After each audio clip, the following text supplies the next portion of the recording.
The doorbell shrieked, a sound that twisted my gut into a knot. My phone, still clutched in my hand, blared with the neighborhood watch alert. It showed a grainy image, Kevin Miller's silhouette, unmistakable, captured at 8:43 p.m. The town's strict Halloween curfew was 9 p.m. Not even 2 minutes later, an enraged post from Tom Miller flooded the neighborhood chat. Someone had emptied his 6-year-old's candy bag onto their lawn at 9:05 p.m. He included a photo of the candy scattered like fallen leaves. I knew the truth. What started as a harmless prank had spiraled into something ugly. My friends and I just wanted to liven things up in our meticulously manicured, rule-abiding suburb of McLean, Virginia. We'd strategically placed a nut allergy house sign on the Miller's mailbox. We knew Kevin had no allergies. This was just to needle Tom, the self-appointed guardian of neighborhood decorum. Our first set piece was a masterpiece of suburban mischief. We'd crafted a fake neighborhood watch task force flyer. It featured a QR code leading to a hilariously bad deepfake video. The video showed Tom Miller singing a terrible karaoke version of Sweet Caroline. We then slipped these under every door on his street. This happened right after a town council meeting where Tom had gone on a tirade about HOA violations. The buzz in the neighborhood chat was immediate and furious. "He's lost it," someone typed. "What even is this?" another asked. Tom accused everyone of everything. "I'll find out who did this," he posted in all caps. Our goal was just to poke the bear. We wanted to show him that even in our perfectly curated lives, a little chaos could bloom. Next, the candy prank. It was supposed to be a subtle job. We'd followed Kevin. We waited until he was a block from home. Then, in a moment of pure, unadulterated stupidity, one of us acted. Mark, always the instigator, gently nudged the bottom of Kevin's bag. A few candy spills. Kevin, startled, dropped the whole thing. We froze. "Go, go," Mark whispered. We fled, hearts pounding. A mix of exhilaration and unease bubbled up inside me. We thought it was over. We thought it was funny. Then came the doorbell. Not Tom's usual aggressive knock, but a slow, deliberate ring. My mom, bless her innocent heart, answered. I could hear Tom's voice. It was carefully modulated, but laced with a barely contained fury. "Good evening, Carol," he began. "We've had some issues tonight." My breath caught in my throat. He continued, "And my son Kevin mentioned seeing a group of teenagers near our house right before his candy incident." My stomach dropped. He didn't have proof, but he had a suspicion. A cold sweat trickled down my back. My carefully constructed plan of plausible deniability was cracking. My friends were counting on me to stay quiet. "Remember the pact," Mark had texted earlier. I needed to protect our pact. But what if staying quiet meant letting Tom unfairly accuse some other innocent kid? Or worse, what if his suspicion turned into a full-blown investigation? "He's relentless," my dad had once said about Tom. The cost of our harmless fun was starting to feel very real, very heavy. The next morning, I saw Kevin waiting for the bus. He looked pale, almost haunted. His mom, usually chatty, walked him to the stop. She glanced at me, her face unsmiling. Guilt twisted inside me. My phone buzzed with a message from Mark. "Anything new?" he asked. "Nope," I lied, my fingers hovering over the keyboard. Later that day, a post appeared on the neighborhood forum from Tom. He announced a new curfew enforcement initiative. "We need to protect our children," he wrote, calling for volunteers to patrol the streets and report any suspicious activity after 8 p.m. This felt like a direct response to us. The neighborhood chat erupted again. Some residents supported him, others worried about privacy. "This is too much," someone posted. "He's going overboard." My parents noticed my quietness at dinner. "Everything all right, sweetie?" my mom asked. "Just tired," I mumbled, pushing food around my plate. My dad raised an eyebrow. "You've been glued to that phone all day." I knew I couldn't keep this hidden much longer. The tension in the house felt thick, like a heavy blanket. The next night, I was studying in my room when my phone vibrated with a text from an unknown number. It was a photo, a blurry picture of me taken from a distance near the Miller house. The caption read, "I know it was you." My heart hammered against my ribs. This wasn't Tom's usual bluster. This felt different. It felt personal. I texted Mark immediately. "Did you get this?" A few seconds later, his reply came. "OMG, yes! Who is this?" We both knew who it had to be. Tom. He was escalating. This wasn't just about a candy bag anymore. He was playing a different game, and he was playing dirty. I showed the photo to my parents. My mom gasped. My dad's face hardened. "This is unacceptable," he said, his voice low. "He can't just send anonymous threats." My dad called Tom. I heard snippets of the conversation through the closed door. Harassment, my daughter, police report. The words floated through the air, chilling me. This was no longer a joke. The fun was long gone. The next day, my dad went to the police station. He filed a report about the anonymous text and photo. The officer listened patiently, explaining that anonymous messages were difficult to trace. "But we'll open a file," he promised. This made things even more complicated. My own actions had led to this. Now my dad was involved. The weight on my shoulders grew heavier. Later, walking home from school, I saw Tom at the bus stop. He stood with the clipboard, talking to other parents, seemingly collecting signatures. He caught my eye, giving a slight, almost imperceptible nod. It wasn't a friendly nod. It was a nod that said, "I know." That evening, a neighborhood meeting was called. Tom had arranged it to discuss the curfew enforcement initiative. The community hall buzzed with nervous energy. My parents insisted I attend. "You need to see the impact of your actions," my dad said quietly. Tom stood at the podium with a projector set up. He showed a slide with statistics about local crime, speaking about the importance of safety. "Our children deserve to feel secure," he stated. Then he showed the photo of Kevin's scattered candy, pausing for dramatic effect. "This is what we are fighting against," he declared. My stomach churned. He then presented his proposal for the new neighborhood policy. It included increased patrols, stricter enforcement of the 9 p.m. curfew for anyone under 16, and even proposed fines for parents whose children were caught out past curfew. The room murmured. Some people nodded. Others looked uncomfortable. A woman raised her hand. "Tom, isn't this a bit extreme?" she asked. Tom glared at her.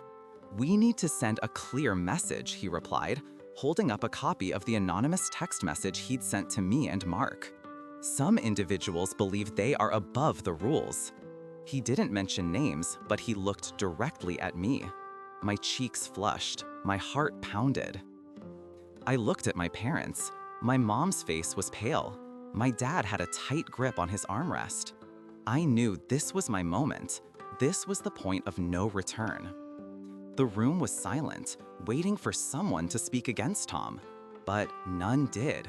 They were intimidated, or they agreed with him. I took a deep breath. My voice shook a little as I started. "Excuse me," I said, standing up. Every eye in the room turned to me. Tom's expression remained stony. I have something to say about this." My voice gained a little strength. "I understand the concerns about safety, but this initiative, it's based on a misunderstanding."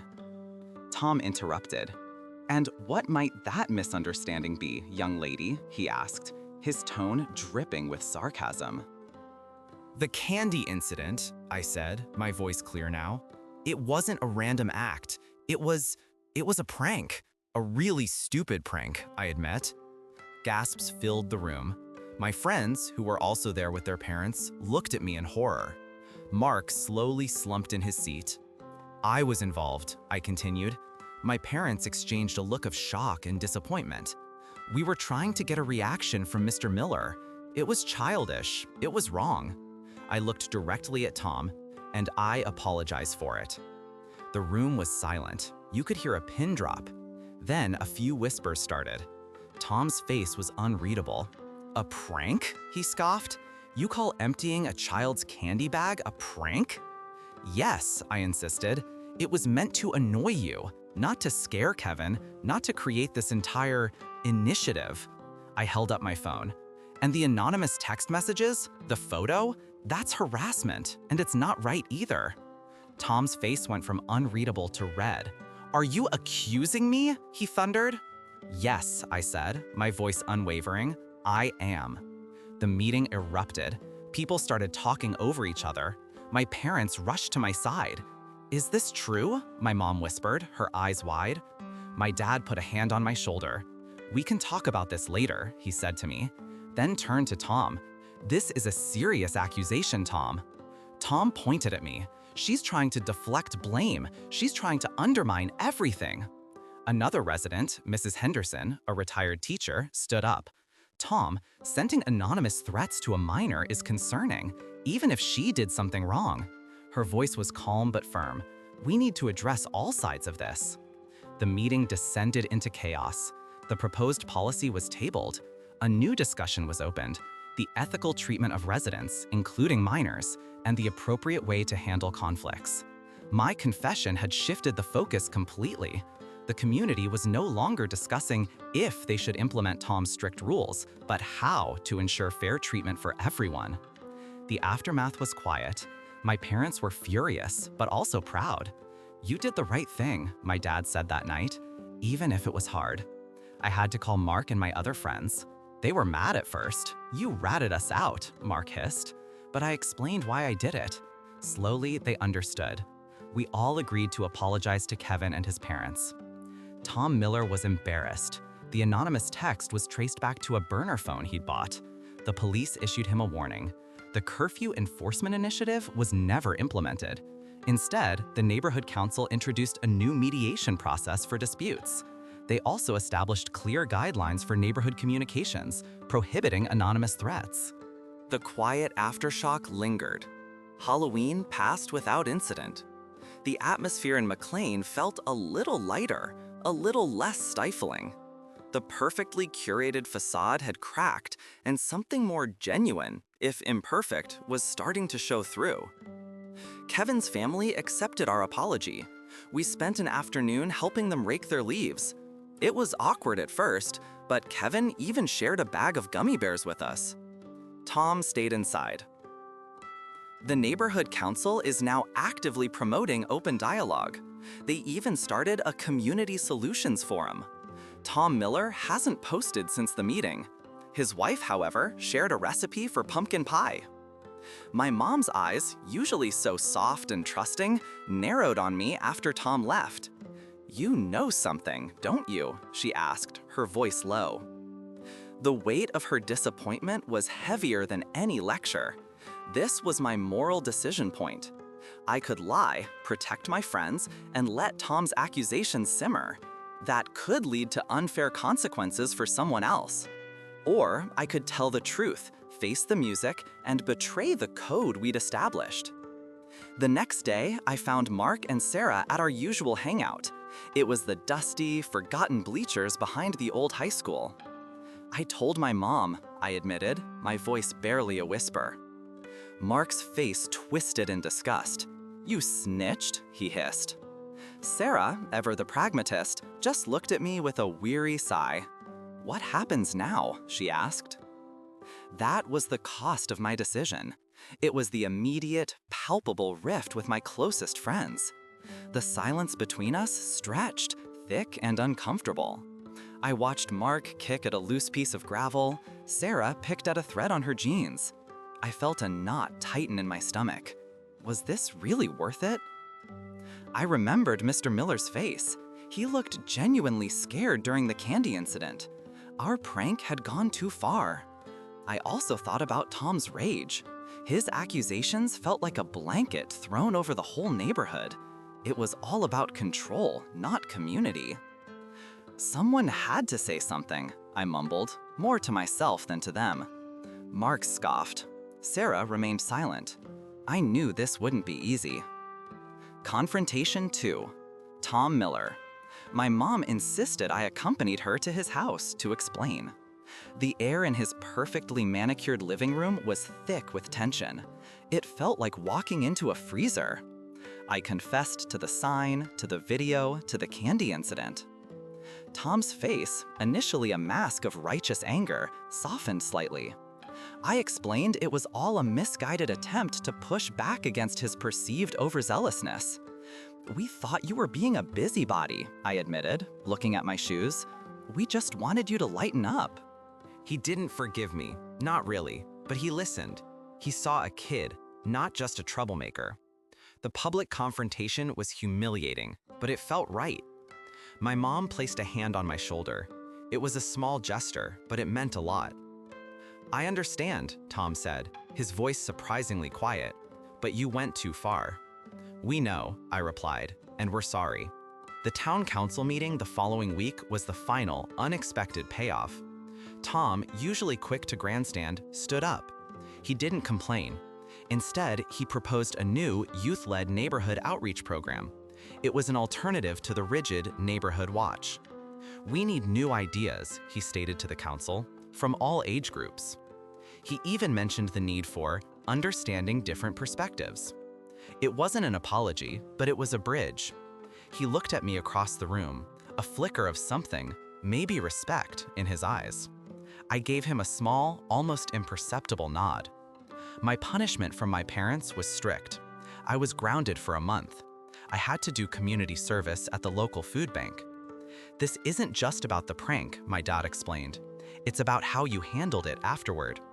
But I had my integrity and a nascent understanding of real consequences. Mark and Sarah eventually came around. It was a grudging nod of respect for my honesty. They recognized that sometimes being principled means standing alone. "You actually did it," Mark said, weeks later, during lunch. Sarah added, "It was stupid what we did, but you made it less stupid." The cost of my choice was high, but the payoff in self-respect and a small crack in Tom Miller's formidable facade felt earned. Our friendship felt stronger, forged through something real. The quiet aftershock lingered. Halloween passed without incident. The atmosphere in McLean felt a little lighter, a little less stifling. The perfectly curated facade had cracked, and something more genuine, if imperfect, was starting to show through. The neighborhood council now actively promotes open dialogue. They even started a community solutions forum. Tom Miller hasn't posted since the meeting. His wife, however, shared a recipe for pumpkin pie. Mr. Miller's perfect lawn still looked perfect, but I saw him talking to a group of kids about painting a mural on the community center. It was a small change, but it was there. Update 1. Kevin's family accepted our apology. We spent an afternoon helping them rake their leaves. It was awkward at first, but Kevin even shared a bag of gummy bears with us. Tom stayed inside, but I saw him wave to his wife from the window. Update 2. The youth-led outreach program took off. We started a weekly cleanup effort at the local park. Tom Miller, to everyone's surprise, showed up one Saturday with gardening gloves. He didn't say much, but he worked alongside us. It felt like the beginning of something new. Sometimes, the biggest mistakes lead to unexpected growth. What lessons have you learned from a difficult confession?